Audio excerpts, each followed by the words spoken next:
الحمد لله رب العالمين والصلاة والسلام على رسوله الكريم وعلى آله وأصحابه أجمعين بسم اللہ الرحمن الرحیم۔ اس حدیث شریف میں آیا ہے کہ جو شخص یہ چاہتا ہے کہ اس کی گھر کی خیر و برکتیں بڑھ جائیں تو اسے چاہیے کہ آیت الکرسی بکثرت پڑھے، اور کتابوں میں یہ بھی مذکور ہے کہ جو ہر وضو کرنے کے بعد اس کو پڑھتا ہے اللہ تعالیٰ اس پڑھنے والے کے 40 درجے بلند فرماتا ہے، اور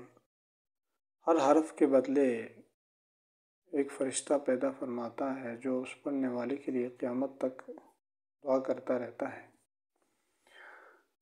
اس کتابوں میں آیت الکرسی کی فضائل میں یہ واقعہ بھی آیا ہے کہ ایک شخص بکثرت آیت الکرسی پڑھتا تھا، اور ایک دفعہ اس کے جسم میں شدید درد ہوا اور اسے نیند آئی، اور اس نے دیکھا کہ دو شخص ہیں جن میں سے ایک دوسرے سے کہہ رہا ہے کہ یہ شخص ایک ایسی آیت پڑھتا ہے جس میں 360 رحمتیں ہیں، لیکن تعجب ہے کہ اسے ایک بھی نہیں ملی۔ وہ شخص کہتا ہے کہ یہ خواب دیکھنے کے بعد میں بیدار ہوا تو میری تکلیف ختم ہو چکی تھی، یعنی آیت الکرسی کی برکت سے جو تکلیف میرے جسم میں تھی اور ان 360 رحمتوں کی برکت سے اللہ تعالیٰ نے اس تکلیف کو ختم کر دیا تھا۔ اس آیت الکرسی میں حفاظت کا نظام ہے، برکت کا نظام ہے، رحمت کا نظام ہے۔ اپنے بچوں کو اس بات کا عادی بنائیے کہ وہ سونے سے پہلے آیت الکرسی پڑھیں، کہ حدیث میں اس کے بھی فضائل آئے ہیں،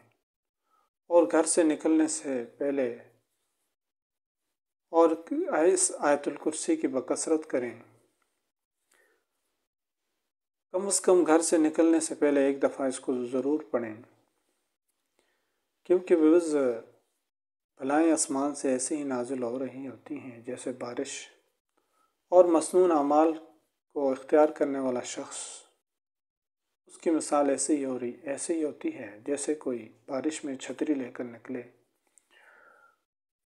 اللہ تعالی ہم سب کو ان مسنون اعمال کی قدر کرنے کی توفیق نصیب فرمائے، اور خیر کو زیادہ سے زیادہ عام کرنے کی توفیق نصیب فرمائے۔ السلام علیکم ورحمۃ اللہ وبرکاتہ۔